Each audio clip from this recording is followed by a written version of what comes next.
there's the picture of the AdaBelle honeymoon, 6.5 acres up at Batson, Texas.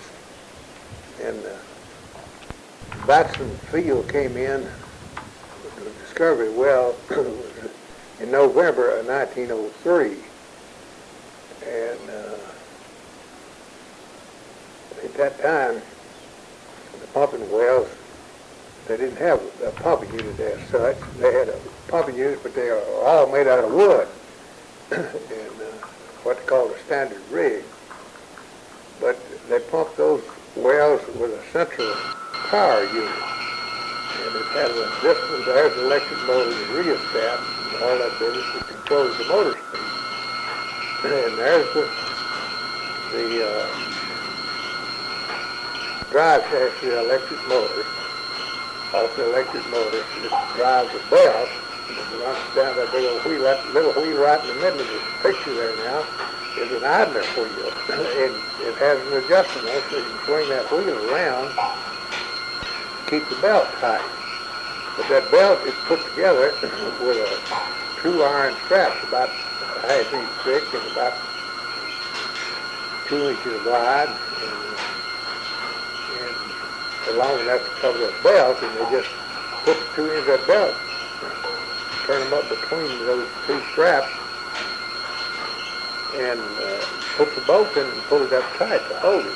Well, that thing has to turn, go by that pulley, so that's why the twist is in the belt. Now there's the eccentrics that are down under that work the shackle rod. The rods run out from that big power wheel turn, and there's 2 eccentric wheels down underneath that don't rotate as such with the whole mechanism. They just travel back and forth. They got a bearing on their shaft, like crash axle in your car. And so it just works those sucker rods, those shackle lines, back and forth, probably about 2 feet total overall travel. And 2 of those eccentric wheels to kind of balance the load. You put half of the weight and wells on one side on the one wheel and half of them on the other side and keep it balanced out. But there's the shackle lines going out.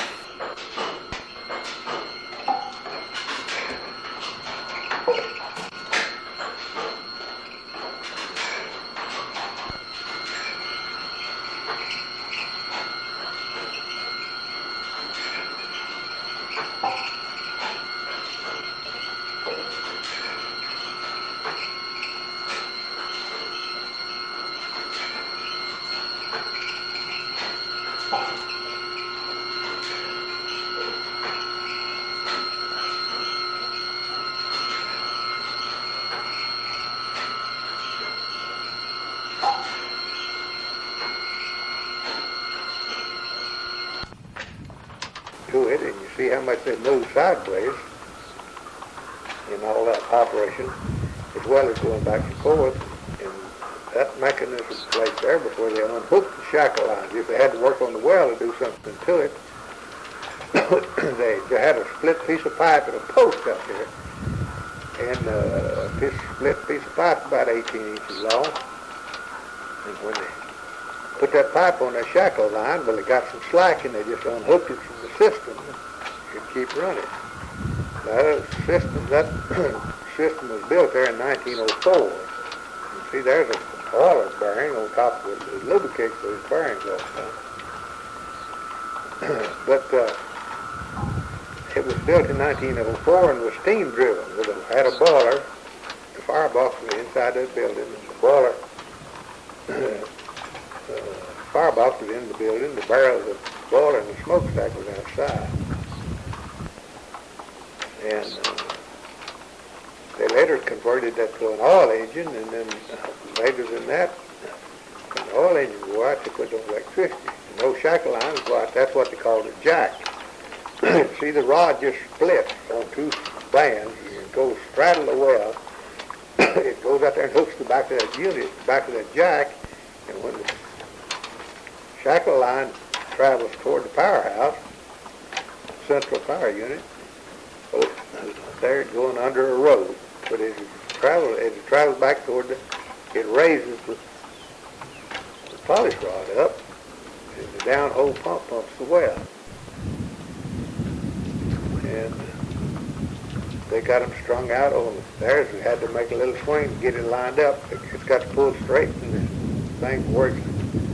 The well's hanging on it and all that business. It's got to line up with the shackle line. So all of the systems didn't exactly line up. But there's where they disconnected, and there was the post that stood up there that they just put a piece of pipe in there and blocked that thing off, so they just unhook it from the central power, and the central power never just quit running. But there's, see how much that's worn down through that post over the years? And somebody went by that probably 2 or 3 times a day with a rag and some grease all those points. Now there's some pits in the ground, and you will see directly they got some shackle lines. There's some wooden tanks that are built out there. Those wooden tanks were built there in 1904. And this picture was taken probably in the late 70s. And there is a mechanism, we'll see it there in a minute, I believe, it pumps, it's got a little old pump as fast as that shackle line, and pumps that fluid out of a pit on the ground. And sometimes they need that. There's the pump. It's just a one action, one cylinder pump, and it travels out. When it comes out, when it soaks oil up in it, or whatever production, and when it goes back, it shoves it up in the tank into a storage mechanism. But that's got a good bit of slack in that pump. There is a counterweight. If you got more wells out on one side for some reason than you have on the other, they rig up a jack that's got a counterweight hung in it. And that balances the power station. There's an old set of wooden steps going up to the tanks that were built there in 1904.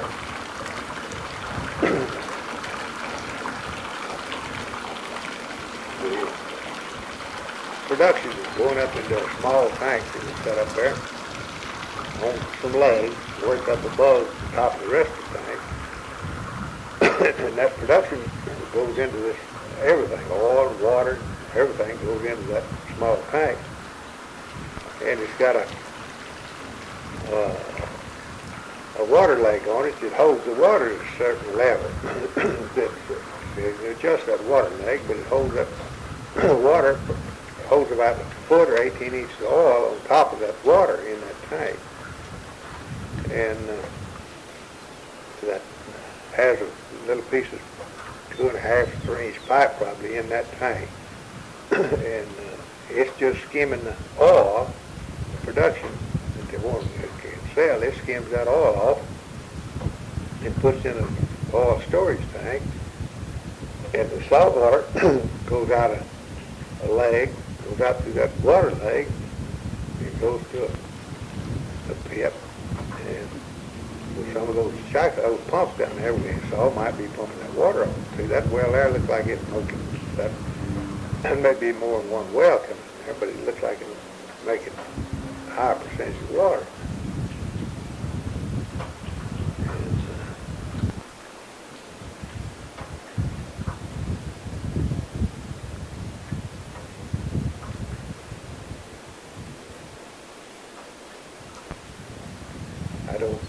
I don't think that is a storage tank because it's got an open top on it.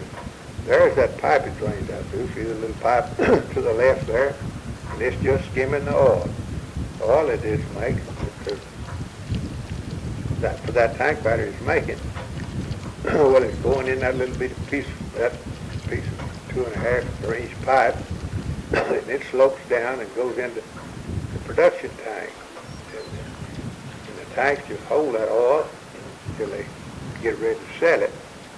They get a tank full, where they switch over, put that oil into another tank, and get the pipeline comes out there and measures the tank, calculates the oil in it, sells it. But there's another picture of that skimming device. It's just skimming the oil off the top and putting it back into the storage system. See, that's a relatively small diameter tank up there, probably 6 or 8 feet diameter.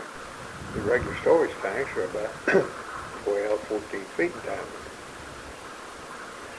And the storage tanks have a roof on them.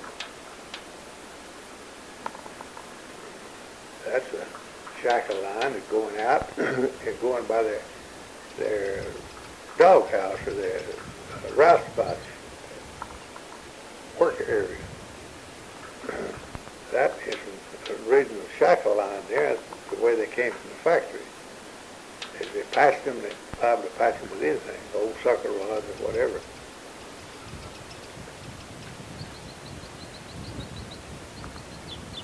But there's the swing. You get out there, say that central power unit building run north and south, east and west, and so if you went out to the south side and then you had some wells out east of there, or west of there, you had to have a swing. So that swing, one of them shackle lines just tied into the end of that swing out there and worked all the rest of those wells with that swing turning. And see, it's up close to the swing, the rocks had a good bit of sideways travel. You see it rubbing on the block out there. And they had a mechanism. There's a tractor. I was talking about there a while ago. Did some of the little drawworks and some of the thing. That didn't have a derrick. Got a shallow field at Batson. They just stand that derrick up over the well, and the operator of the tractor stood right down there at the front of it, and he could run the traveling block up and down the derrick and pull the rod, tubing, whatever needed to be pulled on the well.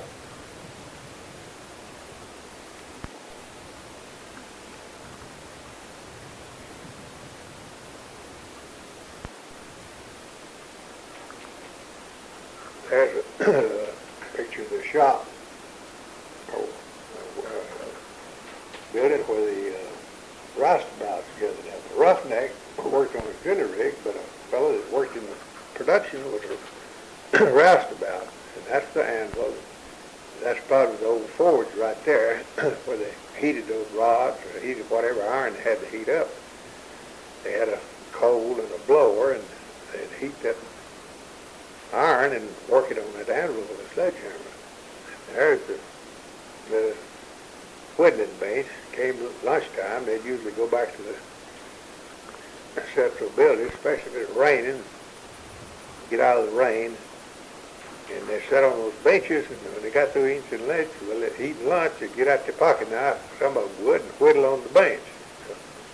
So they got it pretty well whittled up and wore out there. But that's how I got the name of whittling bench, I guess. There's the spades and the scrapers, everything else hanging on the wall, and there's the wires and cables. The other tools are hanging around on the walls of that shed. That looked like a barrel. They might have just quenched whatever they had to hot. They wanted to cool it off. They had that little water in that barrel and stick it